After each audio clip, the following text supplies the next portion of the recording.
tym materiale pokażemy Wam, jak podłączyć odbiornik do zasilania oraz do urządzenia, które będziemy chcieli zasterować. Mamy pilot, odbiornik i wiązkę przewodów do podłączenia.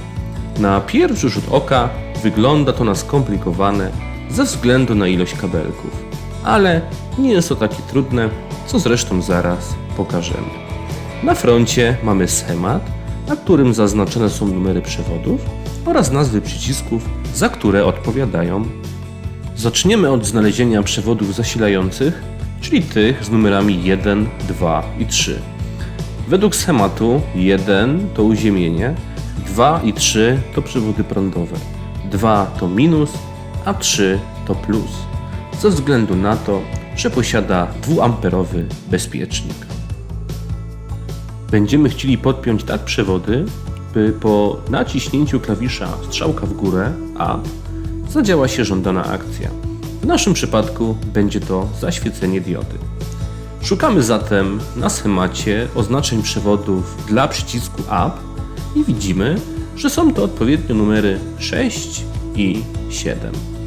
Nie chcę tutaj mówić kolorami przewodów, ponieważ są też takie wersje radioodbiorników, które posiadają wszystkie w kolorze białym, więc najpewniejszym rozwiązaniem będzie nazywanie ich po numerach.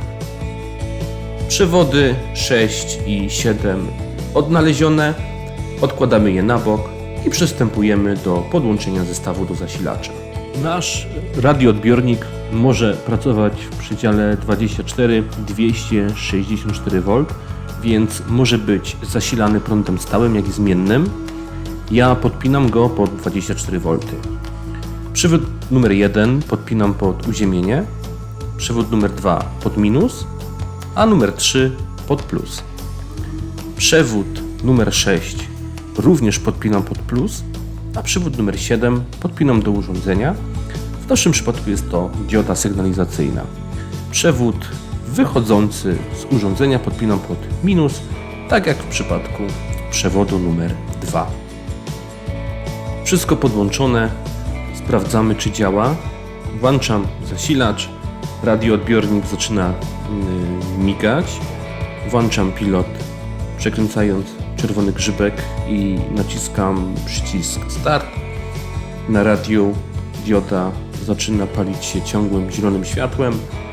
Naciskam przycisk strzałka w górę up na pilocie i jak widać moja biała dioda zaczyna świecić. Także cały układ podpięty prawidłowo. Analogicznie podpinamy resztę przewodów w zależności od ilości urządzeń, którymi chcemy sterować.